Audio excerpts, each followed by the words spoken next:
Hello, everyone. Welcome to the Road to Recovery podcast. This podcast is a platform for education, discussion, and conversations on mental health. I'm your host, Amira Shah, and in this podcast, you'll get to know more about the therapeutic process, insight into life from the perspective of the psyche, and also join me in exploring current issues with other practitioners. I specialize in grief, but I'm always interested in learning about the human experience of the mind, heart, and spirit. So join me on this journey of in-depth learning about ourselves and the world we live in.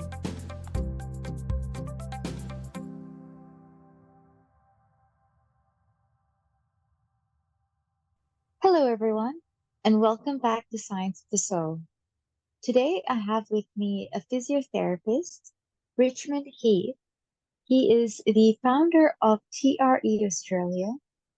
He is the pioneer of neurogenic or spontaneous movement. He has a background in mental health and youth suicide prevention, an advanced diploma in Aboriginal Studies, and he created the world's first online TRE course. Hi, Richmond. Thank you for joining me today. Thanks very much for having me, Amir. Can you tell us a little bit more about what TRE is and do justice to this introduction that I've kind of butchered? That's fine. So look, TRE originally stood for trauma releasing exercises. Sometimes now it gets called tension and trauma releasing exercises. And it's a simple process where we use very basic exercises to fatigue the muscles to the point where they start to shake and tremble. So, anyone who's ever done yoga or Pilates or the gym will have experienced that little shaking and trembling, which we all have just been told is a sign of fatigue or weakness or a lack of control. Whereas what we do with TRE is we get to that point where the muscles start to shake, and then we deliberately allow those shaking and trembling or tremors or movements to continue and build up and spread throughout the body. And the movements, the spontaneous movements that then arise, often shaking and trembling, but it could be other movements, get commonly referred to as neurogenic tremors, meaning that we're not consciously creating the movements of shaking or trembling, the body is generating it. And the easiest way to think about this is if any of the listeners, if you've ever done public speaking, or maybe you've seen someone public speaking and their hands start to shake. Now, we've all been told the shaking is a sign of nervousness, or if someone's had a car accident and they're shaking on the side of the road, we'll say that's shock. But that shaking and trembling is not part of the fight or flight or freeze response. It's not part of the anxiety. It's not part of panic. It's not part of shock. It's actually how the body recovers and dissipates shock, uses up adrenaline by generating these most, incredibly energy efficient movements to down regulate the system. So if my hands are shaking during public speaking, yes, it's a sign that I have been or I'm scared, but the shaking's not a part of being scared. It's how the body's trying to calm the nervous system down. So with TRE, we deliberately invoke this shaking and tremoring reflex because it helps us to calm our nervous system, to release sort of chronic tension and bracing, and help us get more connected to our body and bring our body back to life. Thank you very much. That explanation is so insightful because, as you have said, a lot of us would assume that shaking and trembling is a fight or flight response. So thank you for clearing that up for all of us. Yeah, you're welcome. And this is, we also need to keep it in the context that in the Western world and Western culture, we have all pathologized and stigmatized and misunderstood this shaking. Exactly that. Would say, oh, that's a part of panic. Like someone's shaking, they're going, I'm having a panic attack, rather than going, yes, there's been a panic response. Now that the shaking's happening, that means the panic's actually trying to reside or move away. But the reason it's important is that in a lot of other cultures all around the world and in lots of different contexts, the shaking and trembling is not misunderstood. That's really a Western phenomenon. And, individually and culturally and even medically, we might medicate against shaking and trembling. But, cultures like the Kalahari Bushmen, who are one of the oldest living cultures on the planet, part of their cultural identity is they call themselves the keepers of the shake. So they deliberately use this shaking and tremoring phenomenon. And then there's other, cultures, ancient samurai warriors used a process called seikijutsu, where they would meditate to the point where their body started to move spontaneously. And one of my favorite examples is traditional Swahili midwives, where women will give birth generally standing up, supported by a midwife on either side. They won't let that woman lie down after giving birth until her body's spontaneous shaking and trembling has come to a complete stop. And that could be up to 20 minutes or to half an hour, because they know through watching animals in the wild and watching women over tens of hundreds, if not thousands of years, that if they don't allow that natural discharge and completion of the shaking and trembling, that the woman will end up with problems afterwards. So I'm just, flagging that for most of us in our Western culture, we've absolutely just overlooked and dismissed this and pathologized it and stigmatized it in a way that many other cultures haven't. So we just think, oh, that's shock, or that's anxiety, or that's post-traumatic stress. And when we're talking about grief, we're like, oh, that's a sign that they're overwhelmed, rather than, wow, this is actually a natural process that arises spontaneously, but that we can also deliberately invoke in a safe and controlled way to release stress, tension, trauma, anxiety, and grief.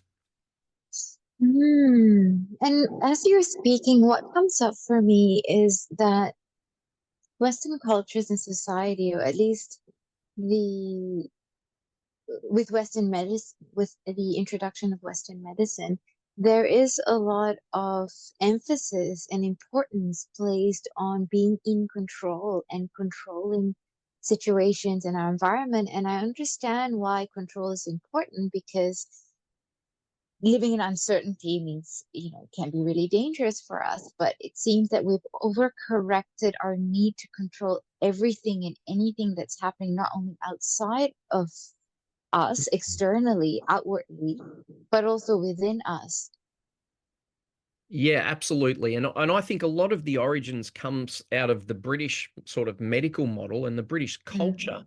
who were famous for the concept of keeping a stiff upper lip. Oh, Now, you just when we took the words actually, out of my mind.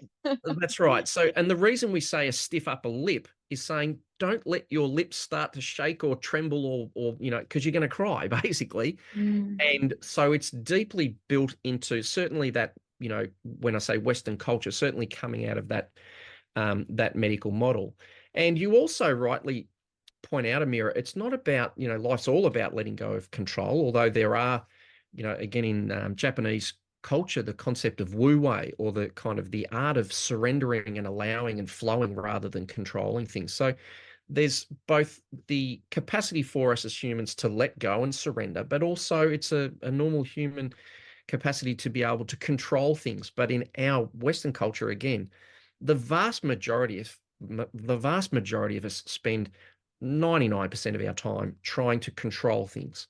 And from Mm. a young age in school, we're trained to use our intellect and our cognition, and even a lot of our movement and body-based practices like yoga and Pilates and gym, wonderful as they are, we know that, but we don't have often built into them the sense of, well, it's all about controlling the body, or controlling the breath, or controlling regulation, the nervous system, or controlling, respiration, anything at all. And again, these are all great positive skills.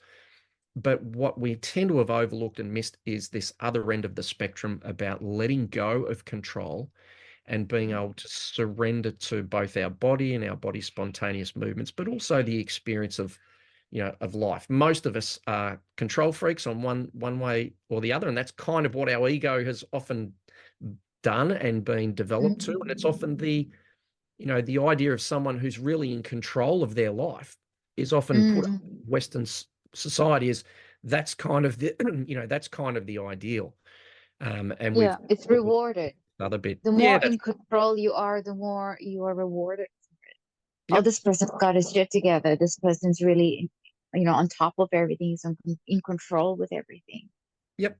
And again, that's a great positive skill to have, but it's at one end of the spectrum, being able to control movement volitionally and consciously, or, regulate your emotions when you need to do a job, or, you're a paramedic or a firefighter.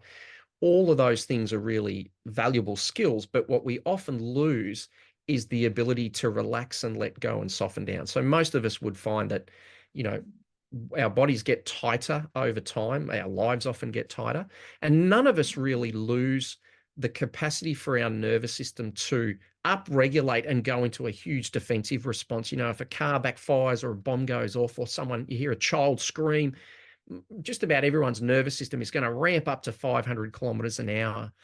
But what a lot of us lose is then when we go, oh, okay, that was just a car backfiring, or actually, you know, the child was giggling with laughter because it was a puppy or something. What we often lose, you know, coming home at the end of the day, or when we're talking about grief, is the capacity to switch off and allow the body to relax and go completely back into a soft, relaxed, open, safe, calm state. So it's about having both ends of the spectrum available. It's the yin and the yang. And I remember that one of the philosophies of yin yoga, for example, was to surrender and to allow for the movements and the kings and the softening to just happen and not to force it, not to control it, essentially. And with a lot of these ancient philosophies as well, even in Islam, the hallmark of the religion or the philosophy is in surrender as well. And there's so much wisdom in that. Not so much, not only surrender cognitively or to, you know, existentially to whatever that will happen, but also to allow for our for us to allow our body to surrender so that we may learn from it. Yeah, absolutely. And I love the model of the, you know, the yin and yang. It's so simple, but again, in Western culture, we often don't have that. We don't integrate the concept of letting go or being out of control or surrendering to the flow of life. And, you know, where and often the sort of belief systems and the structures we have about being in control, generally, you know, they serve us very well. But the point at which they don't is when we experience trauma or we experience, you know, loss and grief, which by definition is a loss of control. And in a lot of traditional cultures, often a lot more linked into the seasons and the cycles in nature, often the concept of trauma or grief or loss is built into their cultural practices. Whereas, again, in Western culture, we often don't have that concept. You know, we are all going to experience trauma in our life. Generally, you know, we're all going to die. All the people we're going to love are going to die. But we often spend so much time in Western culture trying to control things and prevent that from happening. Again, not to say that's wrong or bad, but we often overlook and we don't build into our culture this sense of, you know what, bad things are going to happen. And this is how we move through them and not just recover, but actually we grow and evolve. So, you know, it's built into the culture. And this is where, you know, we're talking about trauma, but also that concept of grief. A lot of our, you know, belief systems, they work very well while we're in control. And the point at which we get knocked around and fractured is then, of course, when we're not in control. And, you know, it's one of the great, I think one of the great exaggerations of our Western culture is this idea of, you know, I can manifest everything, I can create everything. Not to say that there's not an element of that, but even if we're having the experience of, you know, manifesting something we're trying to look for or connect with, the entire rest of the universe has got to line up in order for that to occur. So I see it very much, you know, it's quite a young, you know, immature is not quite the right word, but a stage of development as people in our egos is that sense of, wow, I can control things, I can make things happen. And I think that reflects that Western culture in a way is quite a young, immature in a sense, you know, culture where we haven't yet integrated that sense of trauma. You know, it's not something just to be prevented, but something to be embraced, moved through, you know, that help develop our growth, including that concept of, okay, grief, letting go. How do we move through that? How do we prepare ourselves? How do we support ourselves, our children, our friends, our families, our society to actually move through grief and be moved through it rather than just trying to prevent it and crossing the fingers and hoping nothing bad will ever happen. Yeah, there's a lack of acceptance or conscious acceptance or premeditated acceptance on loss in the Western culture and society in general. And when you say move, I mean, we have to move physically with it as well, because loss is not something that just happens cognitively. You know, when we lose something, the neuroscience of loss is really what happens is a part of our brain has lost its way. It's lost the neural connections whereby I'm gonna come home, but this person that I used to see every day at 5 o'clock when I enter the house is no longer going to be there. And then we feel lost because now we're not tied to that attachment figure anymore. And so the brain scrambles neurologically to find that missing person that is no longer spatially located, and so our emotions actually are spatially located or collocated. And when we experience loss, that person now is gone.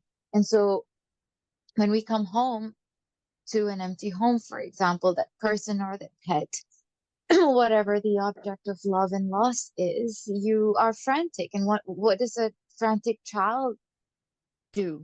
What it does when, mom is missing or dad is missing, the attachment figure is missing. It freaks out. The child freaks out. The child screams. The child cries, and starts looking around. That's what happens to us, neurologically. And if something is such a profound process is happening neurologically, it's gonna have impacts in the body. Like, it's not just, you know, contained in the mind. It goes through the entire nervous system, doesn't it? Yeah, you're absolutely correct. And the word that really stands out for me is this concept of movement and, you know, moving through grief. Like, it's a concept that we would use, but we generally are thinking about, oh, okay, I'm going to go through this emotional progression, and you've got Mm, stages of grief, of denial. And, so they're often, I'm going to move through these behaviors or these thoughts or these emotional experiences. But what we often overlook is the literality, literally this idea of being moved by grief or by loss. And it doesn't just, we're not talking just about loss of a person or a pet. It could be loss of identity or loss of a job or a relationship. I mean, there's all different sorts mm, of things. But that in the neurology of the body, first and foremost, our defensive responses are about creating movement. There's a movement element. Like, even if someone says, I'm having an emotional experience, well, what you're experiencing is the movement of energy through the body. But, if you're crying, your diaphragm is moving up and down, your shoulders are going up and down, the facial muscles are contracting into a certain pattern. And we often overlook the primacy of the body and movement in relation to, a lot of stuff in life, but especially around grief and trauma. So when we start to recognize that, I like to use the term grief is a verb. So rather than thinking mm, about grief as a noun, oh, it's something that's stuck inside me, or, it's this conceptual thing, it's actually, okay, grieving is an active process, and it's not just cognitively done, but what we mean by that is there's movement in the body. The most classic way of expressing grief, of course, is going to be crying.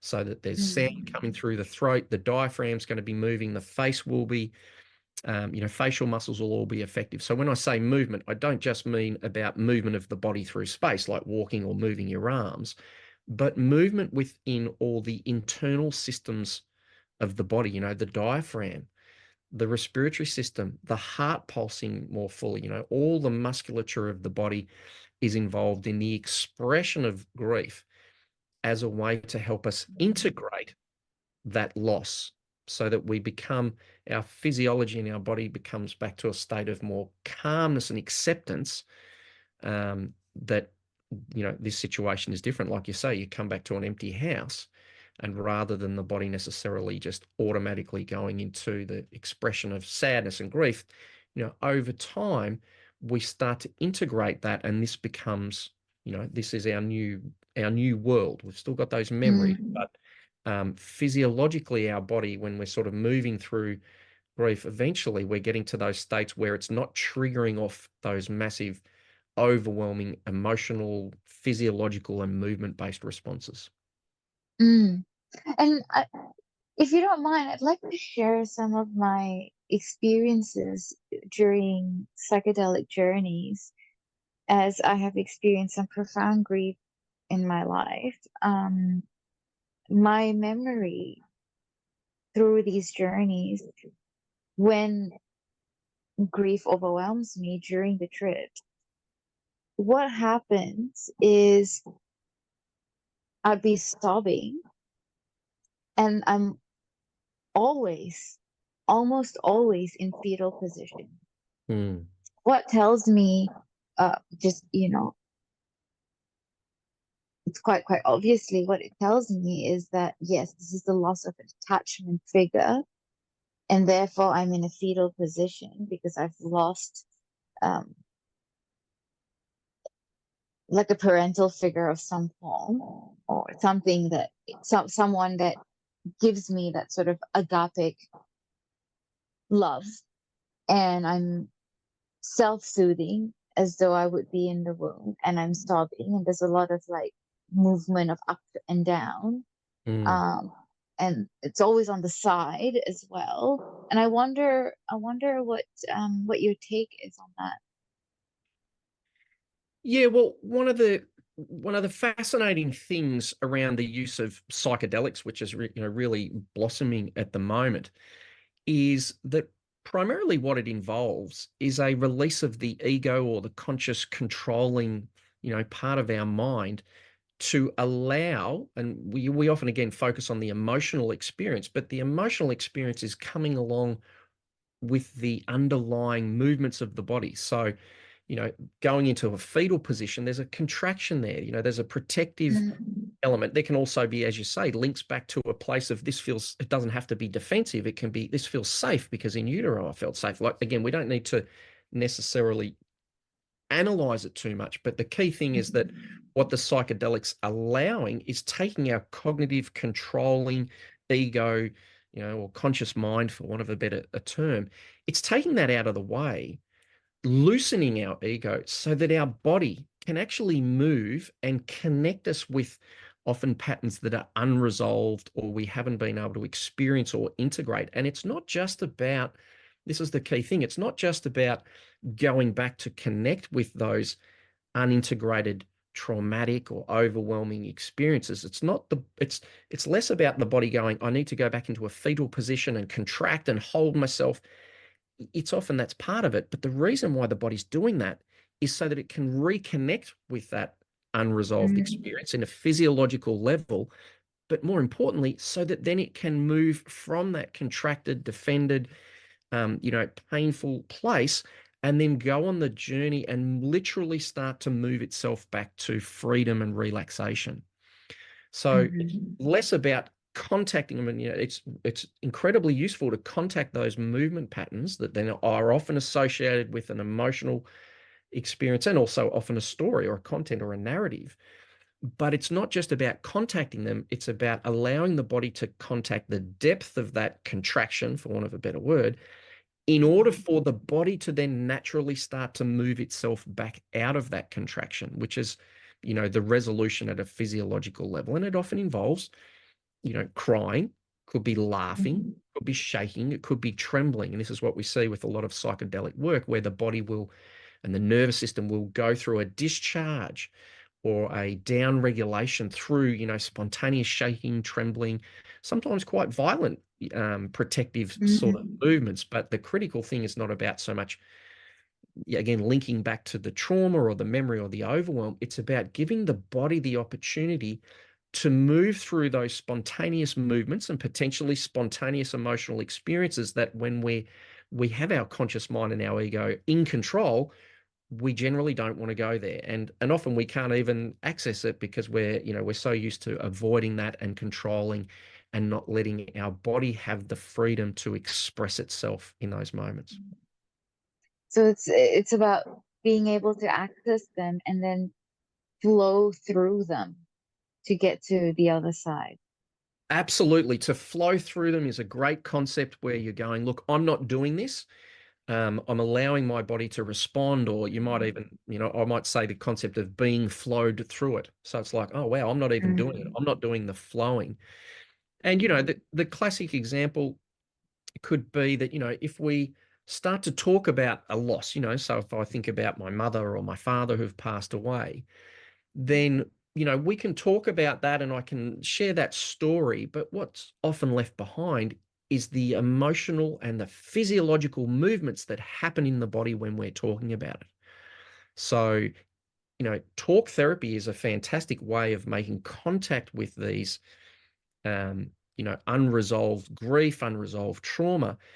But what's critical is we need to allow the body's spontaneous or neurogenic or autonomic response to those memories and to that story. So if we tell the story, but we don't allow the discharge or the release to happen in the body, then we'll be telling the same story over and over again.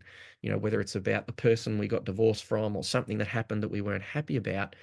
And so it's what we're talking about here is allowing the body's natural, spontaneous movement response to discharge, which, as a young child, something happens, we cry. The diaphragm starts to move spontaneously and organically.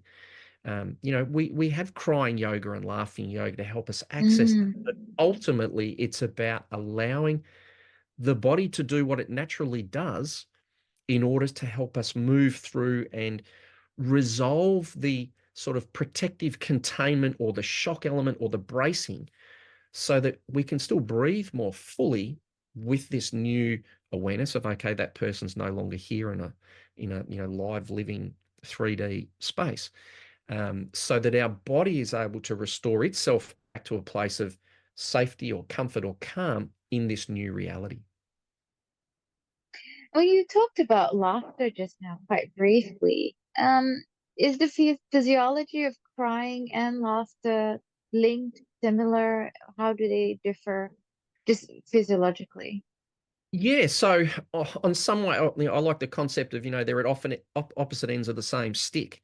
Mm. Physiologically and in terms of movement, they're probably almost identical. And the only difference is the context or the meaning that we are attributing to the movement. So it's very common during TRE, for example, that people will go into a spontaneous laughter, especially in a group setting where in our culture we often don't grieve and we don't cry, and we often contain and hold that in. And so it's more comfortable, more safe to allow the diaphragm to release through laughter. And sometimes there's a story to that, or there's something funny, and oftentimes there's nothing apart from just I'm laughing and there's this organic discharge. So on some level, again, when we look at it from a purely a movement-based Mm-hmm. model, in a way, it doesn't really matter whether you're laughing uncontrollably or you're crying uncontrollably.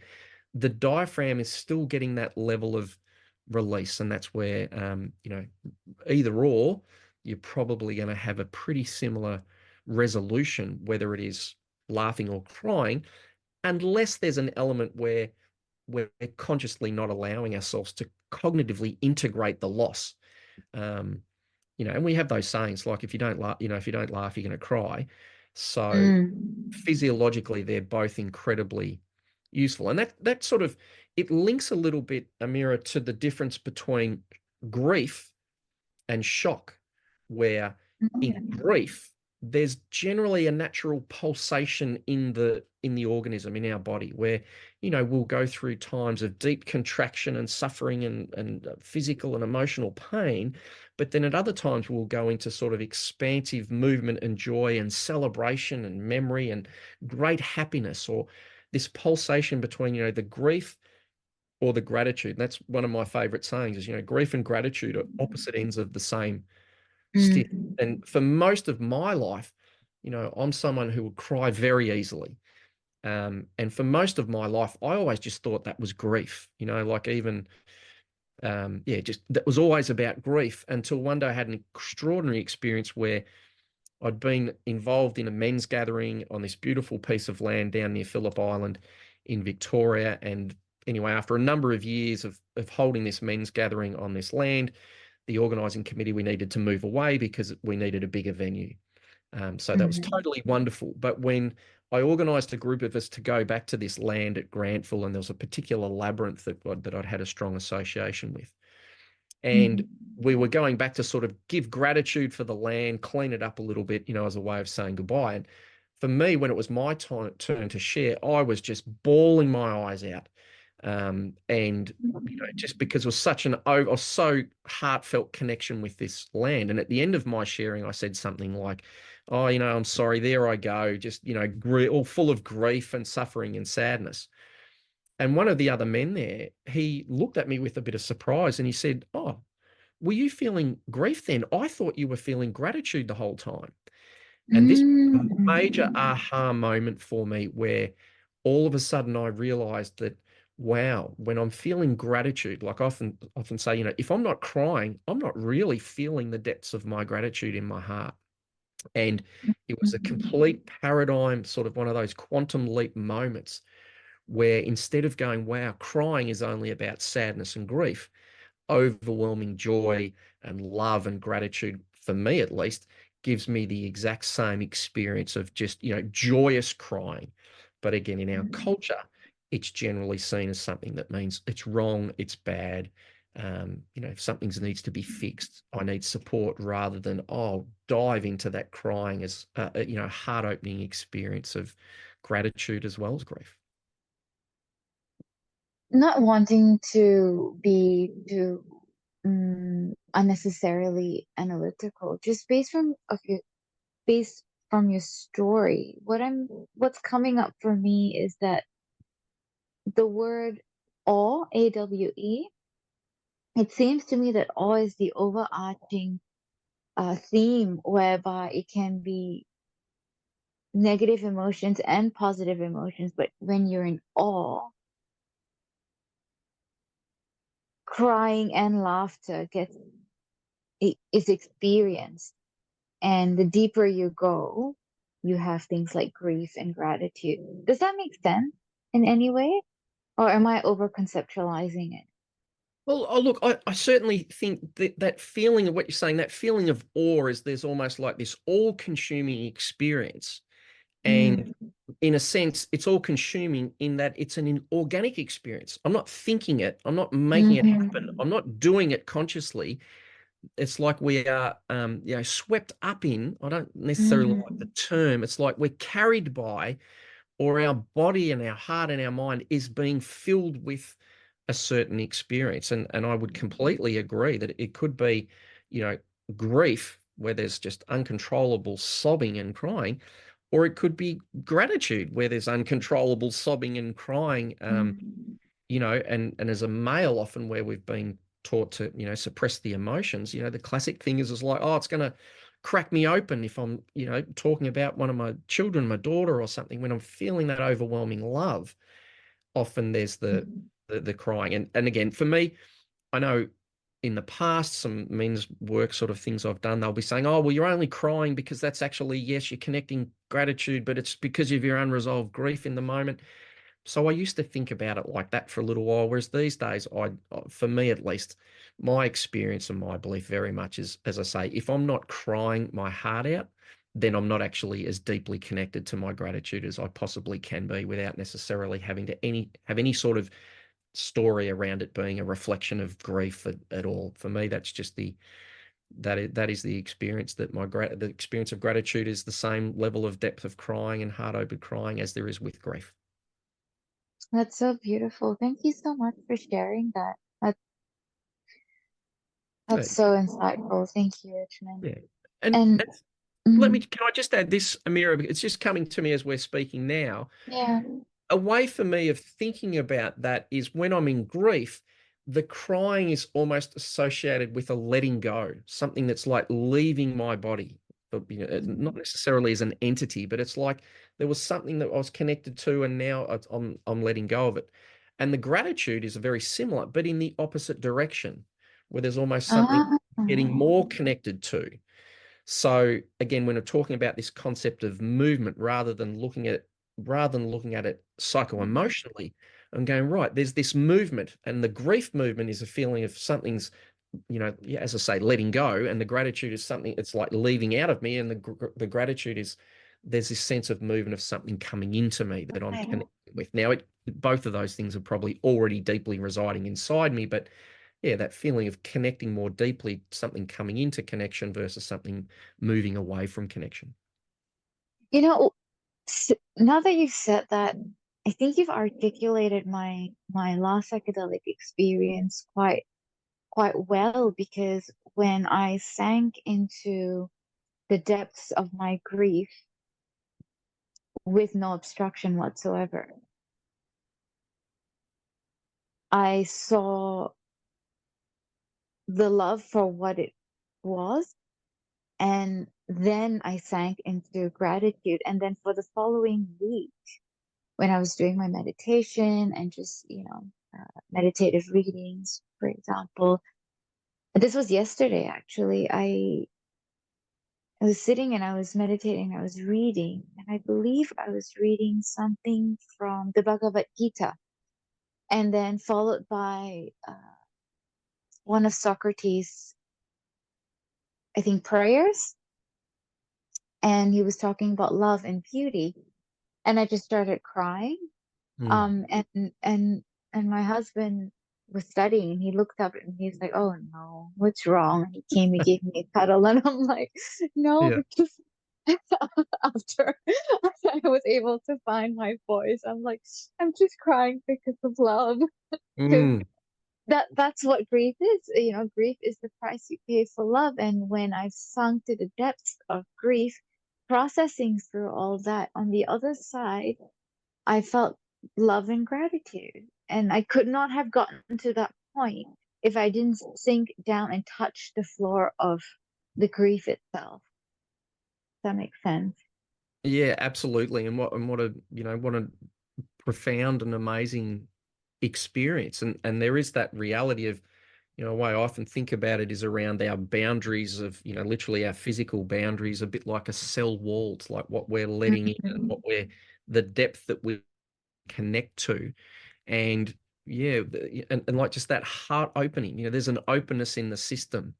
Um, so that when you connect on that level, whether it's through grief, and often, we go through trauma and grief that's really cracks us open and opens us up in a way that often trying to consciously create gratitude often doesn't get to, because there's a still an element of control. And that's where, that Mhm. depth of trauma and grief, where we're going, I don't want this, I've got no control over it. It somehow manages to open us in a very profound and often, as you experience, often a deeper way. And if we just think about, right, this is opening up the channels wider, and allowing more to move towards me or out of me or in and out of me, um, Mhm. in the same way that, wow, we're allowing ourselves to contact more grief and loss and sadness and further contraction. At the same time, the opposite's true. It's allowing us to also contact much greater openness and connection and attachment and joy.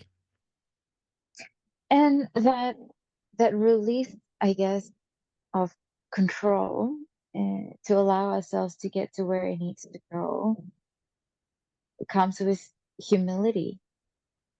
Like, it is a humbling experience to lose all control and sink so far, and Mm, then come back up.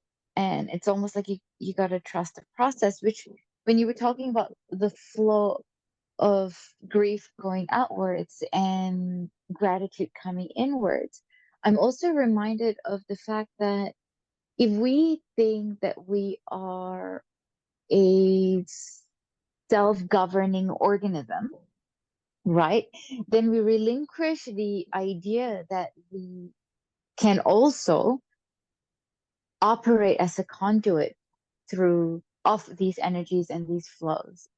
And life events that happen to us need to happen through us as well. So I wonder what you think about the idea that we're, as organic vessels, we are also conduit to the expression of emotion through time. A bit of a zoom out perspective, but I'd like to hear your thoughts on that.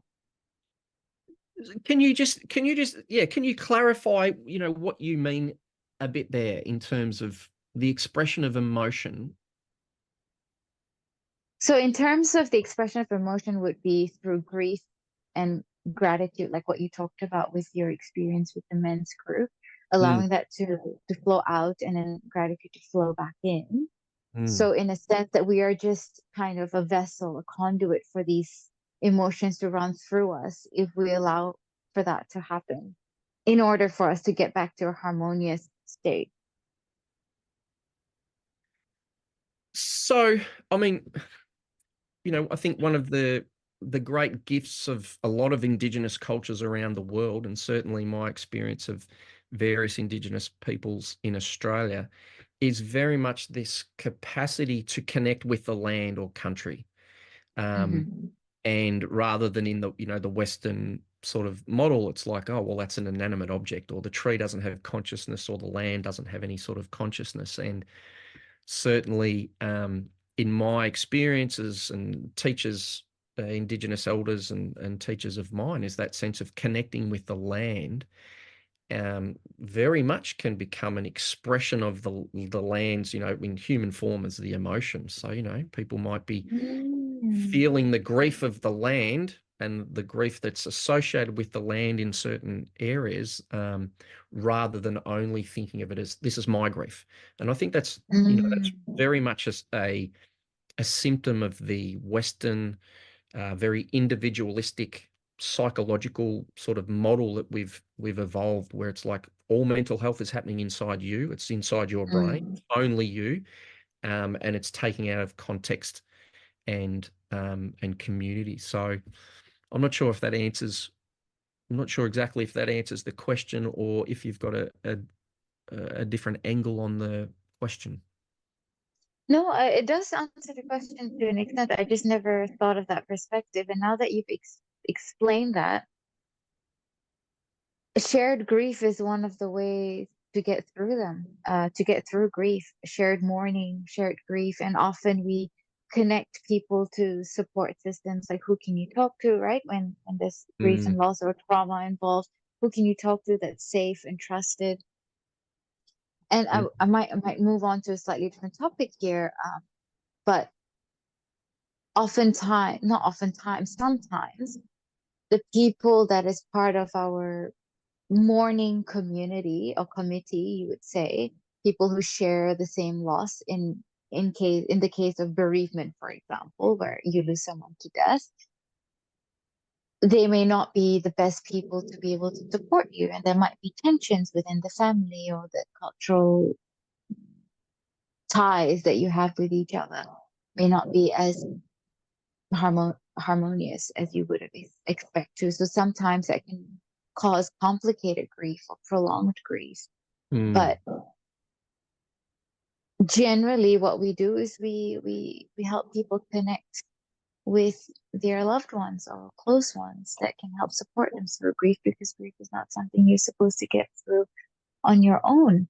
However, with TRE, you talk about releasing that tension, and that is something that you can do individually or with the help of a physiotherapist trained in TRE.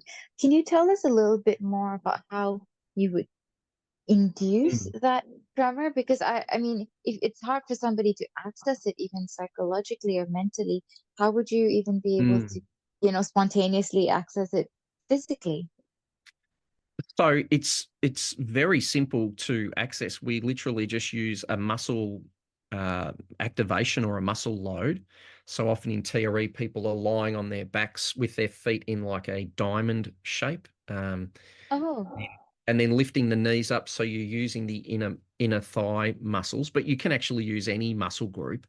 And so one of the beauties of this technique is that we are bypassing the conscious mind and the story, not to say there's not value in the story and the narrative, but we're going directly to the physiology of the body. And most people will find that within a minute or two, they will be able to connect with and feel that shaking and trembling in the muscle groups that they've activated. And it's, just to be clear, it's not, you don't have to be a physio to learn this. There are TRE providers around the world in about 80 countries of vast different backgrounds. And so by activating the spontaneous movements first and then allowing them to spread, then often they will move up through the deep muscles in the lumbar spine, the psoas muscle, and eventually into the diaphragm or anywhere throughout the body. So that's where what we're doing there is enabling and empowering people. And one of the reasons I'm passionate about TRE, Amira, is that you can learn how to connect with this natural response that's already inside us. So it's not like a technique or a modality per se. It's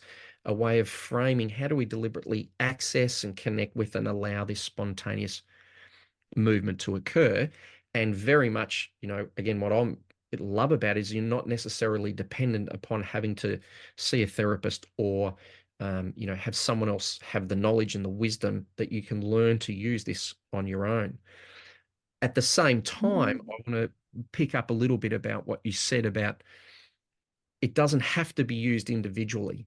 And a lot of what happens is it will depend on our cultural context. So in the Western culture, a lot of us do want to use it on our own and not have lots of people around. And often in other cultures, it's the complete opposite, where people want to have other people around and where they're living more communal, community-based life, they will often tremor together. And what's for me, a fascinating sort of parallel that I like to use is that if you take singing as an example, now I can sing in the shower and it's great acoustics and I have a great time.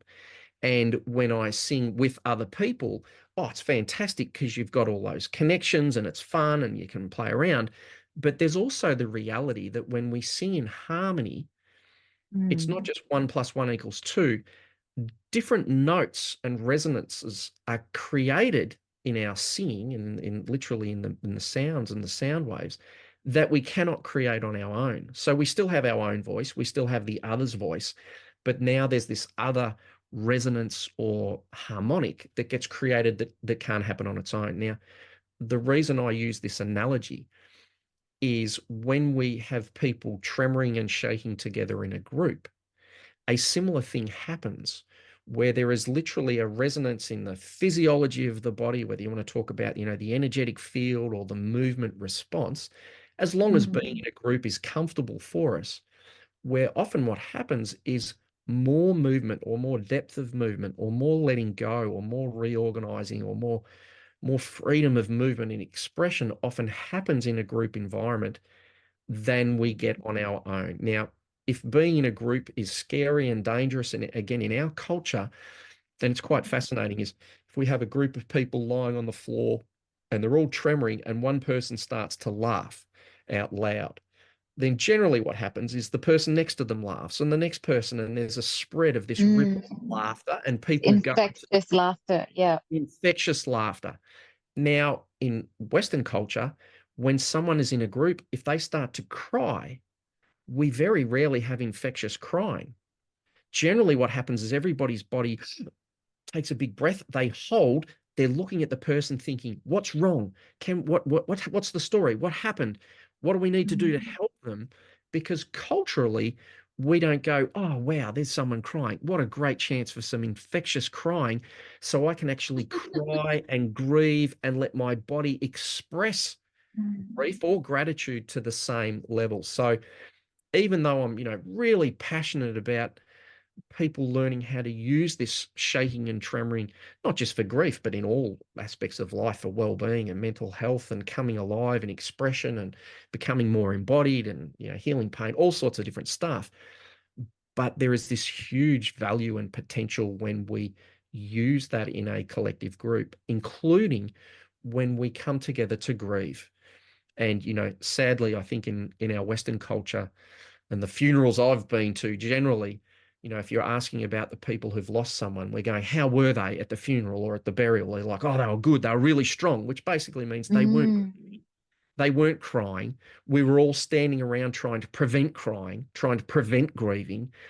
And it's that containment of the movements and the expressions, including the emotional, including the sound, that in our Western culture, we generally don't grieve very well. And there's an amazing Indigenous woman from somewhere in South Australia that we would call it now. I don't remember the name of her country or her people, Rosemary Wanganeen, who has started an organization or an institution or a movement which is called griefology, where literally, you know, she's going, in Australian mainstream culture, we've lost the art of grieving and the value of grieving and how to do it and how to understand it and how to embrace it and how to support and how to move through it collectively, which you know, Rosemary talks about that a lot of the traditional cultures in this land in Australia, at least, but I think also all around the world, have a huge amount for us to learn and share and, you know, gain and benefit from in terms of integrating grief, not just the experience of grief, but the moving through the grief and also the collective expression and engagement with grief as well. And Rosemary's Yeah, I'm got, glad. there's a great webinar, a great podcast. I can't remember the name of it, but I think if you look up Rosemary Wanganeen Griefology, you'll probably be able to find a link to. Yeah, it's a amazing talk that she gives, an amazing process, amazing wisdom. Hey guys, thank you so much for tuning in to Science of the Soul. This is a short interruption to let you know that if you or someone you know are in need of more support, you can find me at Road to Recovery on my Facebook page, my Instagram, or my website at aroadtorecovery.org. I hope you've enjoyed listening so far, and now let's get back to the podcast.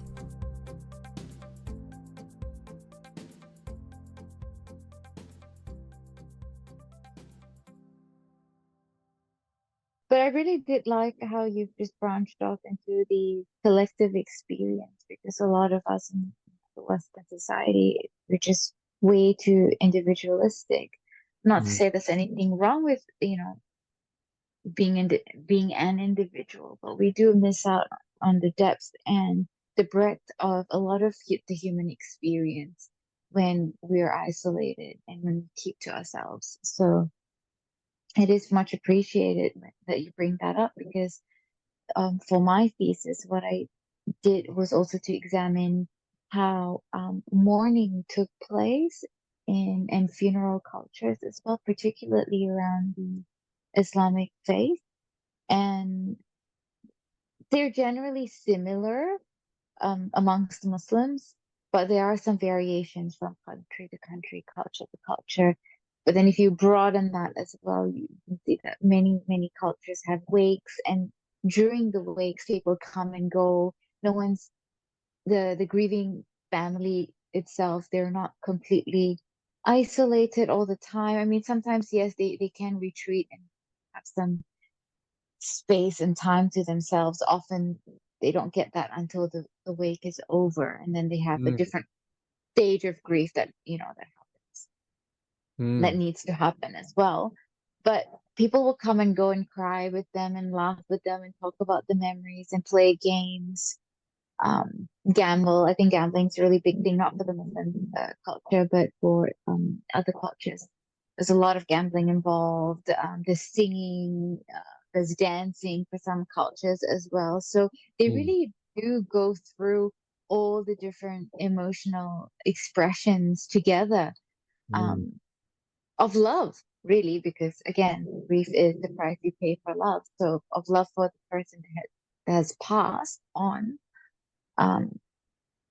They're just celebrating and being sad at the same time, all at once and at different points, with everybody and with nobody. So that's something beautiful in that chaotic um interplay and interaction during the wake, which might maybe, you know, 3 days, 7 days, 14 days, however long that it is. Yeah, that's right. And it's built into the cultural experience. You know, there's rituals, as you say, and processes which are about, you know, moving through grief and being moved. So, as you say, all the expression, the singing, the dancing, and the pulsation between the sorrow and the celebration. You know, all of those things, and it's a great loss in our Western culture. I really, you know, I think it's a incredibly limiting way that we tend to, we don't really process it often. We try to avoid grief and grief. Yeah, and we reward the suppression of vulnerability. Like, you were not vulnerable. That's great. You know, you're strong, you're brave, but it really is the opposite of that. I remember, look, I haven't been to very many Western funerals in my life, and the one that I went to, which was probably 5 years ago, I'd say 6 years, 5 to 6 years ago, there was hardly any tears, and I felt so confused and out of place. It was just awkward for me, and I wasn't a family member, but none of the family members really shed a tear openly, and I thought that was really weird. It just felt awkward. Like, how come no one is crying? Why are they all just drinking and smiling and being like normal, like nothing really happened? Mm. Yep. I completely, I completely agree with you. Such a strange, wounded, I would say, cultural suppression of that reality. And I like what you were saying before, Amira, around that sense of humility. And part of humility is going, wow, there is things bigger than ourselves. There is life bigger than myself. And so much of the Western culture is around, as you say, control, staying in control, which is really about my ego. And again, there's nothing wrong, and it's a great skill to be able to be stoic and put aside our emotions in order to do Mm, a job. If everyone falls apart as soon as there's a car crash and everyone's crying for 3 days, well, then people aren't going to get saved. They're not going to get to hospital. So there is mm, capacity to be stoic. It's just hugely, as you say, hugely over focused on. And mm, that's symbolic. If I look at my sort of, white Anglo-Saxon Western Australian culture, there's not a lot of humility in the culture. There is a sense of, and I think a lot of it comes out of, that Christian background belief around, the earth is there to serve us and we're in charge. And so keeping grief and trauma and loss, keeping it at bay, it actually helps us, you know, stay in a sense of control and actually lose humility or humbleness and, a sense of what I think is a much more mature and wise sense of self and ego of, we've got this limited power that we need to use well, but we're also so tiny in the big scope of the world and the universe and life and time. And I think the Western culture reflects in many ways that lack of humility, over focus on ourselves and our own needs rather than that cultural relationship with the earth and, the importance of other people, other cultures, other races mm, and the earth. And, for me, the hope is that we're at a stage in cultural evolution in the Western world where, like a maturing, going through teenagehood or young adulthood, and it's a phase and a process of growth that hopefully mm. we'll move through. Yeah. And dare I say it, part of that comes with a grieving or a letting go of, I want to be in charge of everything. It's all about me. In the same way that as a teenager moving into adulthood, there's things we need to let go of and to grieve and release in order to mature.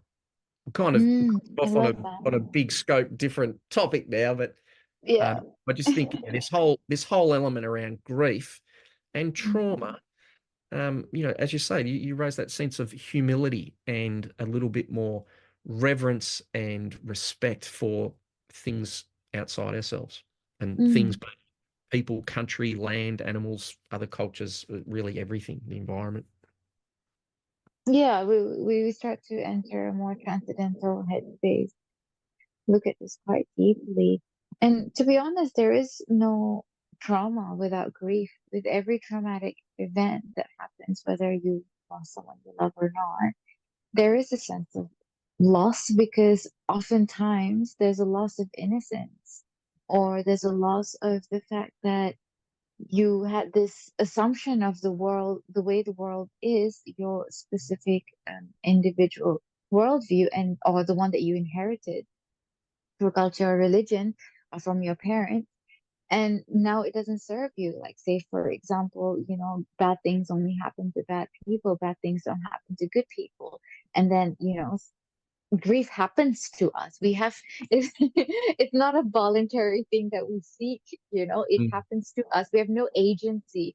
And that's where the humility um is required, because if you don't have that already developed or inculcated or somewhere at the back of your mind, that shit happens to you, that then you will struggle with the fact that bad things can happen to good people. This is an example of Mm. a worldview that doesn't serve many of us, and a very naive worldview as well. Mm. um and then when you go through that being shattered, which means you're going through a form of loss or grief, and then you realize, like, oh, you know like, now I'm also grieving of the innocent days, or the days where I thought Mm. that life was a certain way, or this was my worldview, or this was my assumption. Mm. And with that comes an existential crisis, potentially, if the loss and the trauma is large enough. And I wonder, maybe you can speak to this, maybe you cannot. You did say that TRE is a way to kind of bypass the narrative for the body to heal. Um, and I'm thinking of EMDR when you say that, because it is a modality where you can process trauma through, eye movement, and not really going into the narrative of the event.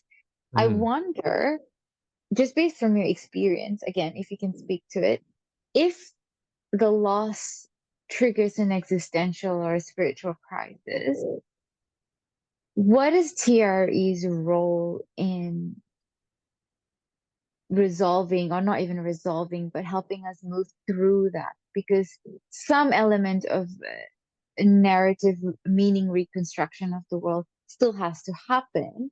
But Mm. what is the role of the body, Mm. that? Yeah, so there's so many things that you've sort of touched upon there, Amira. So the first thing I would just want to start with is the difference between kind of grief or shock. And I'll never forget Maggie Klein, who is one of the sort of senior teachers in somatic experiencing, author of some fantastic book, Trauma Through a Child's Eyes, that she'd co-written with Peter Levine, at a Mm, workshop in Australia one time, and she talked specifically about this. It's like you can't have sort of shock, you can't have trauma or shock or without grief, but you can have grief mm, without shock and trauma. And by mm, that meaning, that often what we think of as grief is the containment of grief. It's the shock, it's the immobility. Um, and it's the lack of allowing the body to express, to prevent that shattering on a physiological level. And the example in my own life was that my mother-in-law passed away completely unexpectedly, in the mid 60s. And not only was all this grief around for her family and extended family, but there was a huge amount of shock because it just happened completely out of the blue. So, we mm, go into that immobilized, stuck. Yeah, everything's just it's such a huge, massive impact that it's like the body can't integrate it out. Our psyche and our body can't integrate it. And then sadly, my sister-in-law, my mother-in-law's daughter, she passed away a number of years ago, again due to brain cancer. And there was still the mm, sadness and the grief, but the journey towards that was, happened over a number of years. And so in that point, mm, there was a whole lot of grieving and sorrow and sadness, but because it wasn't so fast and that, it's like there was less shock, or there was less mm, immobility. So that's something. And then when we talk about, being able to integrate it, or that existential sort of the existential shock that comes along with us, and that loss of innocence. So, whenever there's sort of a trauma, there's going to be a loss of innocence there. Um, mm, I always recall Dr. David Berselli, the TRE founder, many years ago when I brought him out to Australia, and talked at length about belief systems. And so exactly what you say, we often have belief mm, systems that are absolutely okay, and they're going to protect us and serve us well when things are going well. Things like good things happen to good people. So if I'm a good person, everything's good's going to happen. Or, I believe in karma. I'm doing the right thing. I'm not going to be in trouble because I'm doing the right thing. Or, a religious concept. I'll pray to my God will look after me. And so that keeps us functioning. And then when trauma happens, our belief systems get shattered. Like, oh, wow, I've been doing the right thing and something bad's happened. My child's died. I've been praying to my God and God hasn't protected me. And then I remember him so clearly. It was such a revelation. He talked about this because he'd been working in trauma in all different sorts of cultural and religious settings. And he talked about how often what happens when we get a shattering of these belief systems, that a couple of things might happen. One is that people often double down in their belief systems. So they don't let it shatter them. So for me, my parents were Roman Catholics. So, it was like, yeah, you pray to God, God's going to look after you. And then when something bad happens, the statement would be, God works in mysterious ways. So rather than saying, hang on, my belief here hasn't kept me safe, we will integrate it. And so what David noticed around the world was a lot of people would double down. So they go, well, it happened because I'm not praying hard enough. I've got to do more. The other thing he noticed was that other people would often lose their or completely shatter their belief systems and they would just move away. So they'd stop believing in God or their religion or their whatever it was, or they would commonly also pick up a different religion. So they might swap from being a Christian to a Buddhist or from a Buddhist to Christianity and take on a new belief system as a way of trying to, protect ourselves. And then he also noticed there were other people, though, and this is where in the field of psychology we talk about post-traumatic growth, or let's suggest, I haven't heard the term, but we should have a term post-grief growth. Again, that's kind of what griefology and Rosemary Wanganeen are talking about, where there were people who allowed that shattering of their belief system to actually grow and evolve their belief system, so that there was often a little bit more opening to, wow, how do I integrate trauma into my belief system? There is a great mystery, there's a maturity. I'm going to die. And often this doesn't happen to us until we're a lot older. That then leads us to appreciate life a lot more. And one of the things David Berceli said, really clearly, and I hadn't really ever heard people say this before, was the belief system is in the body. It's not just Oh. a psycho-emotional construct or a concept that lives separate to a body, but it's actually part of our body and our being. So the deliberate use of the neurogenic tremors or the spontaneous movements, what I see is it doesn't just free up the physiology and the muscle tension in the body, but on some level, as our defensive, protective, resistance, controlling patterns play out in the physiology of the body, as they start to soften and let go, and our body starts to open up and become more, not just vulnerable, but more engaged with the experience, and less contraction and defense, that often our belief system will often evolve and expand and open as well. So, as Ah. we allow our body to come back to a calm place of, I'm here, I'm okay in the moment, we have a lot more freedom than psycho-emotionally or intellectually or mentally to open to this new reality, because the body's, naturally as a child, our body is going to engage with whatever the experience is and explore and move forwards. And we often sort of harden up our belief systems and we get more narrow and rigid. So as we soften the physiology, as the shaking and the tremoring takes us sort of, through a polyvagal model of the nervous system back to a more ventral vagal engaged state with our experience, then naturally we're more open and curious rather than fixated and narrow. So I think it has, the potential to play a huge role in helping us grow into a more humble and a more curious and mystery-filled sense of belief, where we learn to incorporate the great mystery or integrate the great mystery of life and the great unknown, rather than only feeling safe and secure because I know everything in my belief systems, whether that's religious or spiritual. That's what's keeping me that's what's keeping me safe here and now, because it means I can believe everything's going to be okay. It helps me avoid right now having to deal with the fact of, everyone's going to die probably. So, it's often a way of keeping things at bay. That's so interesting, and it makes so much sense. And I guess that's the other thing about religious practices or just philosophical practices. It lies in the word practice, is because when you do these routines or rituals religiously, so routinely, you your body is learning how to cope with things, right? And I guess that kind of ties into what you've just talked about in terms of allowing the body to, yeah, allowing giving the body the opportunity to physiologically get through the shock that it needs to get through so that other things, so that your mind can be calmer for you to integrate a new narrative or reconstruct a new narrative. Did I get that correctly?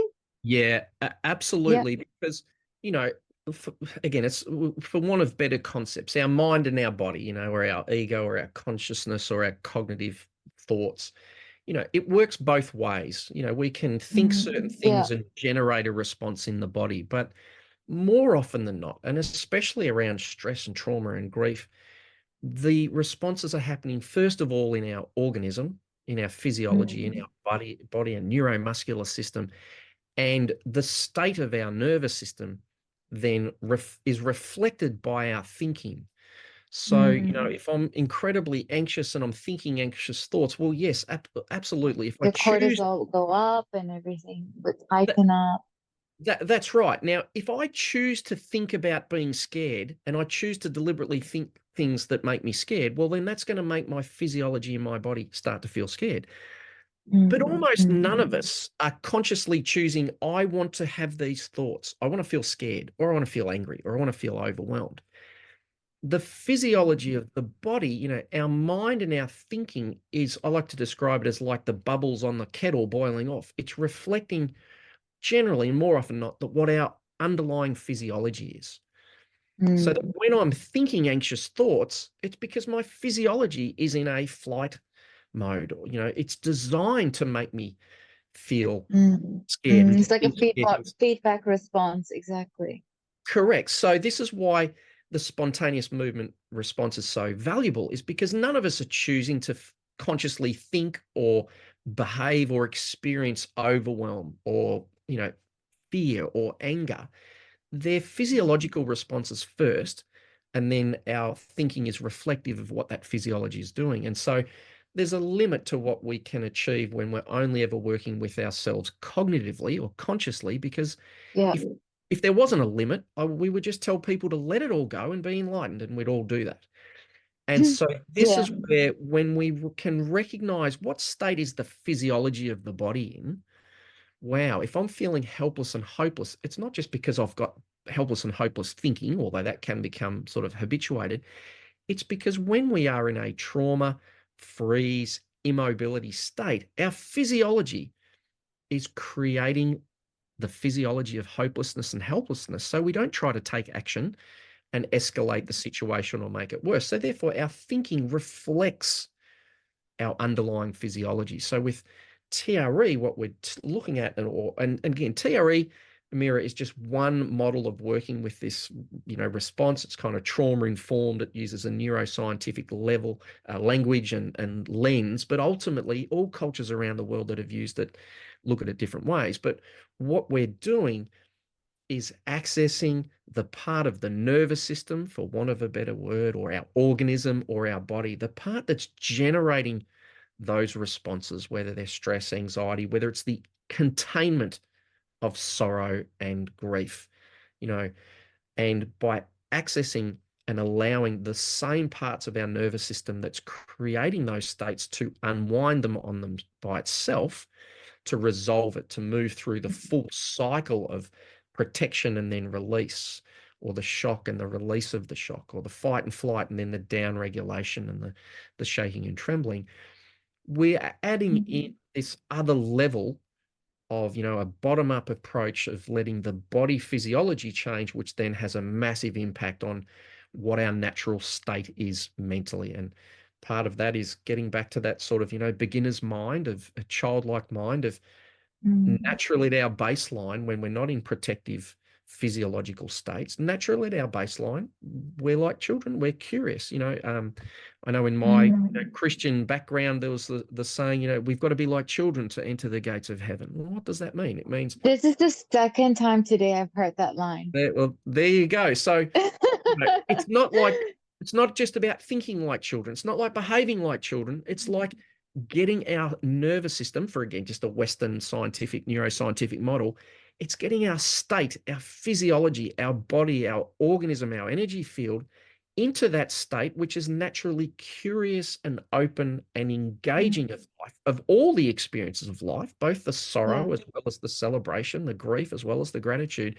and being able to engage and have that experience in all the humanness that we experience, rather than in states where we're protective, our physiology is defensive, it's shut down, it's trying to contain the full human experience. Because when we shut down the sorrow, we shut down the celebration. When we shut down the grief, then the body can't express at the same level of gratitude. So we miss out on the full catastrophe, or the full human experience. So that's where the spontaneous movements that we work with in TRE through a neuroscientific lens is about helping the body naturally let go of that armoring patterns that happen in the physiology, to get us back to that more childlike physiological state, when naturally our thinking, our emotional experience is curious and engaged and exploratory in the world, with a great mystery ahead of us,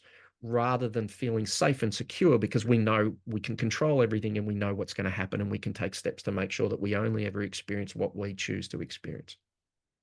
Yeah, because if you take that perspective in life, then you're not playing with life, you're not engaging entirely and fully, and so you miss out on the extent of the human experience through its wonders and its woes. Uh, That's right. We miss out on the vitality and the mm, aliveness. And, again, I live in Australia, so in my Western culture, there are very few people who I see who are vitally alive, like who are just fully alive and awakened to the moment. So I think mm, it's a great sorrow that so many of us don't have that, and we sort of trudge through life, and you earn the money to build the mm, house and get safe and do all those sort of things. And it's not to discount the value of those, but I think there's a huge amount of vitality and aliveness that, me mm, included, me as much as anyone, culturally, that we miss and miss out. And there's a great documentary called the Dance. I think, I can't remember whether it's Dances of Ecstasy or the Dance of Ecstasy. And uh-huh. around, again, in a lot of traditional cultures, like if you look at the Sufi practice and the whirling dervishes, or if you look Oh, at the yeah. Kalahari Bushmen, or you look at rhythm and dance and trance dancing, Mm. and the experience of people feeling the vitality and That aliveness, euphoria, and that often also the happens ecstasy. in a group setting as well. I mean, why do you think raves are so popular? Absolutely. And, I think about raves, I often talk about in my culture when I grew up, which was when I was younger, it was much more in an alcohol filled rather than sort of, psychedelics and that sort of thing. But I Mm-hmm. often say, part of the alcohol was like the ego loosening device, that it Mm-hmm. takes away some of the inhibitions, and then, wow, all of a sudden I can dance because I haven't got all my insecurities. And so there's this aliveness and vitality. It's Mm-hmm. just that, that's not done in a sacred manner to use alcohol as a sacred substance. It's more just, getting really drunk. But it's about that sense of allowing the vitality which is within us to express itself. And again, coming full circle around to grief, this is really what we're talking about. Grief as a verb, grief as an experience, and allowing the grief to literally move us, whether that's through sound and wailing or crying, or the shuddering, or whatever movements want to spontaneously move through us. And one of the great opportunities as most of us have experienced, is it's often the grief which opens our heart most fully and shatters that armoring and protecting that we have physiologically in our muscular system, but around our heart, literally in the fascia and the pericardium around our heart, and that holding and containment. It often takes that life and death experience and that overwhelming trauma and Mhm. grief to shatter that protection. And as painful as that is, it also creates a crack in the wall, or a little gap in the armoring that also allows us to experience and feel more life. And that's really Yeah, it's one like of the greatest reclaiming your grief. vitality, by going through, allowing the cracking to happen, allowing your body, the somatic systems to just take over, so that your brain can just kind of switch off and let things happen. And then in that way, you're reclaiming your life back. Absolutely. And that's one of the gifts of grief.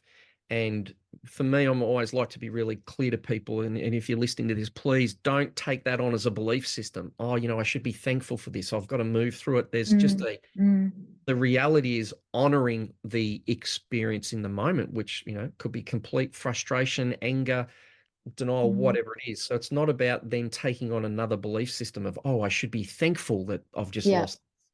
It's about just honoring the experience in the moment, but knowing that there's a pathway towards, resolution and integration. It doesn't mean that sorrow might disappear, or you might miss people for the rest of your life, or, all sorts of things. But Mm, knowing that we can, if we're supported, and if we have even, a lot of us don't even have this pathway or this roadmap of saying, hey, well, let's go into the grief. Let's allow the grief to actually move us and allow it to mm, open up our heart. Often it's people who've had spontaneous sort of awakenings through horrendous grief experiences are the people who they go, wow, I wish this hadn't have happened. I would never wish it upon anyone. However, mm, I love my children more. I kiss my partner more. I'm mm, more passionate about my life. And so, you know, people often spontaneously have these experiences where it cracks them open, and there's this huge, grief-filled growth and openness and mm, loving that then transforms them and the way they live their lives. So hopefully in this discussion, and certainly I see it happening around the world, that and mainly in Western culture, we, trying to recreate this pathway or open the doorway through grief. So it's not just about recovering or getting back to where we mm, were, or going, I just want to feel okay now without this in my life or this person in my life, but mm. actually integrating it as going, this is an initiation or a process of I growth like that. and Mm, an evolution. One of my analogies I often use in TRE, in this process of letting go and surrendering to life moving us and affecting us, is kind of the concept of being pruned, like a little rose mhm, bush that's going, don't cut me, don't cut me. Oh my God, that's so traumatic. And then 6 months later, there's a beautiful rose there, but we're like, we don't realize it. mm, And the process keeps happening until eventually we're like, oh, I don't like the cutting off bit, but I know that that's going to actually blossom and bloom, mm, and something's going to grow out of it. Now, again, it's not to just go into belief systems and deny the pain of the cutting and, oh, it's all good, it's all good, it's all roses, a rose is going to come out, and as a way of avoiding that, the suffering and the sadness and the loss in our humanity. But again, simply having that model of, this is probably going to hurt, it may or may not, but being open to, there's a bigger picture, and not getting lost in, this is only a negative, this is only traumatic, it's only mhm. bad. Um, Yeah. and reinforcing that on an embodied, a real experiential level, not just a belief, not an Mm. intellectual belief that's trying to override the experience of It's grief. is a transformation, like you said. And I wanted to just quickly circle back to what you were talking about in terms of belief systems. That's actually what some of my findings from my thesis was, whereby for some people, their faith was affirmed, and for others, especially those who had experienced more traumatic losses, they apostatized. And they would apostatize, which means to move away or move out of the religion they were born into, or the belief system that they Mm, inherited. they moved away from it for some years, and then either come back to it with a newer appreciation of their belief system or a more expanded Mm, appreciation of it. Whereas some, not many, but some, um, actually, how do I say this? The transformation was more on the spiritual, how they position themselves in terms of their spirituality. So mm, maybe not so much in terms of dogma and doctrine, but yes. more in terms of, connection, connectedness, and all that. So post-traumatic growth, which is what you mentioned, was something that was a big chapter in my thesis because Mm, I talked about it, this usually happen when there is a loss. And with that comes a lot of physiological problems as well. There's a lot of health issues that people go through when they are going through traumatic loss in general, grief in mm, general. But when it's also traumatic, immune system really tanks. I remember when my mother passed away, I like didn't have my period for a very long time. mm, My hair started to fall, and yeah, my body was completely out of whack. mm, And it was, in response to a traumatic loss as well. And so some for our listeners, I thought I'd just talk about the post-traumatic growth and what it actually is.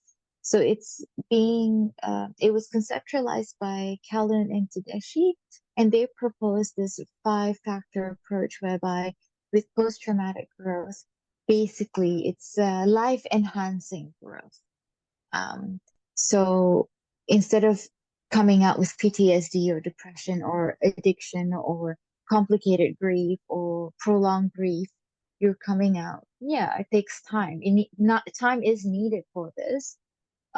This discovery of strength, the development of positive perceptions of the world and the relationships with others, kind of what you just talked about in terms of like I love my children more. I kiss my partner more intently, things like that. Making meaning from the suffering that, you've gone through, having a deeper appreciation for life. So again, that vitality concept we were talking about, and then reevaluation of priorities and new possibilities in life, and finally experiencing spiritual growth. So these are the 5 factors that underpin the concept of post-traumatic growth. mm. And it's a brilliant concept. Again, I think it's always worth keeping it in context is that, post-traumatic growth has become a new sort of area of study, and it's like, someone's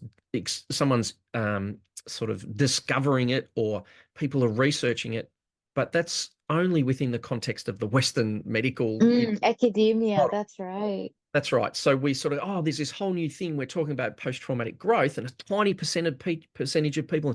This is this whole new field, but then you've got all these other cultures who are sitting there going, "We've been dealing The with this elders are here." just shaking their heads. They're like, seriously, That's guys. right. They're going, "You guys know, this is what our whole culture is about." And it's one of the things I loved about the work of David Berceli was, Mm. rather than, and again, in our Western culture, we often have in our medical model a very restorative culture. So it's like something got hurt, let me fix it so I go back to where I. It's symptomatic. You respond to the symptoms, not to the root. That's right. And we're just going, just what I want to do is I don't want to grow, I don't want to heal or change or evolve. I just want to fix up, get rid of the pain so I can keep doing what I was doing in the past. Now, that's very Mm. useful if you're playing sport. You're going, I want to be able to play at sport at a high level. But it's not necessarily so useful if you're going, how to actually mature and evolve and come into deeper relationship with the world, so more spiritual, for want of a better word, Mm. a more engaged and relational experience of life, rather than a more childlike or dogmatic view of religion or beliefs and that sort of thing. So it's something, again, that was built into the culture, indigenous cultures, and I would say that includes my own sort of probably primarily Celtic, background culture, where the cycles of nature involve a full cycle where there's the seasons of birth and death and rebirth and all that sort of thing, that in our culture, a lot of what we do in the West is we're trying to just fix things up to get them back to where they were. And David Berceli, one of the key beautiful things that he brought in terms of the use of TRE and trauma recovery or tension release was around the concept that trauma is an evolutionary impulse on the planet, including grief as well. So this concept of, rather than it's something wrong or bad, that part of what has helped humans evolve and develop and become where we are, both good and bad, is our capacity to not just recover from trauma, but to actually expand and grow through it, both physiologically, but also very much, spiritually or intellectually, in our belief systems as well. So there was two things I'll never forget, Amira, hearing on the radio one day. I can't remember, it was on ABC radio in Australia, and someone called in. They were talking about bumper stickers on cars, and someone had seen a bumper sticker that said, "Faith is to humans as sand is to ostriches." And I've never forgotten Oh, that that's a concept. good one. Yeah, so this sense of, if I believe hard enough, I can make myself feel good and ignore the mystery and the uncertainty. So I just think, that again, that's part of that maturing that happens over time, um, on a psycho-emotional and a level. And when I did, you mentioned in the introduction, I'd done an advanced diploma of Aboriginal Studies with an Aboriginal organisation called TRE. It was an Aboriginal college, and they allowed non-Indigenous people to do the same course, which was, a lot of it was all about identity and, our own identity. But for me, if I had to sum up what I learnt in terms of all these different Indigenous cultures in Australia, the one word that it came back to for me was relationship, about being in relationship with myself, with other people, with the animals, and with country, or, with the land around us. And that was, for me, I took away, this was the essence of their Indigenous spirituality, was this relationship, which inherently involves respect and it involves humility. And this is where I see, the process of grief links us back into this sense of humility and our connection beyond ourselves, rather than being, in a very young, immature, youthful sort of filled, I'm the center of the world, I can control everything, I've got to protect myself, and moving beyond that. And this is where I say David Berceli very clear about this sense of that trauma and grief is something that helps us grow and evolve physiologically, but also in terms of our belief, our relationships with the world and life around us. That's a beautiful, beautiful place to close, actually. I think we've covered some pretty broad-reaching topics. So I certainly think there's enough. We've certainly covered enough to stimulate people, and again, a lot of great intellectual information and conceptual ideas, and I think they're incredibly powerful. But at the end of the day, they really don't mean too much if we don't take what we've discussed, and allow that to influence how we move through grief, how we allow grief to move us very much on a physiological level. And then for me, from a TRE perspective, one of the beautiful things is being able to invoke this shaking and tremoring response, whether we're thinking about particular grief or whether we're just lying on the floor and letting the body move. The key thing is, summarizing all the discussion, is this is just a discussion, and I'm sure lots of us will have felt responses in the body, and it's about taking what we've discussed and talked about and open to, and then surrendering down into the physiology of our body to allow that to connect and express, and move through us and also move us. Well said, well said. Thank you so much, Richmond. For our listeners, how would they find you or find some of the sources or resources that can help move them along? So to find me, if you go to treaustralia.com, and there's lots of podcasts and free resources and talks more about TRE and stress release, trauma recovery, high performance, that sort of thing. If you'd like to learn the TRE technique, then if you go to, you can go through TRE Australia, or you can go straight to trecourse.com, and in there is a guided online course. It's got 3 sessions. It's got a screening tool at the beginning. So if you're someone who's got major history of major mental health difficulties or major medical concerns or major trauma, then you can do a screening tool and then link up to TRE providers around the world. And if you're looking for providers in Australia, treaustralia.com. But if you're in another country, then you can find TRE providers via the website traumaprevention.com. And we've got TRE providers in more than 80 countries around Australia. So if you're someone who likes online learning, there's a bit of theory, there's 3 guided sessions. So it's very much about giving you the basics and getting you started so you can use the tremoring technique on your own. I don't think there's anything particular in there. I mentioned using it for grief. So invoking the tremors, bringing certain things to mind, if that works well for you, then that can be really useful. But if you need further help, then you can find those TRE providers and work through things that way. Thank you. Thank you so much for all the work that you've done in this area for the country. To all our listeners, I hope you take away at least 1 or 2 nuggets of wisdom. And if anyone needs to contact you, would you be contactable? Yes, if people need to contact me, then through the TRE Australia website, you can contact me. If people want to do, like sessions or that sort of thing, then I can send a link to an online booking system. If people are looking to do guided sessions. But if you don't need to, if people feel the need to learn with a provider or with me, then I encourage you to follow that. But a lot of people will also go, gee, I feel like I could get online and work my way through the course and learn to get access to the tremors that way as well. So either way that works for people. Yeah, that's such a cool resource. Thank you so much for developing that. I mean, you told me in a previous discussion that you did this over COVID, so salutations, man. That's a noble undertaking. So thank you for doing that. Yeah. And thank you for the conversation.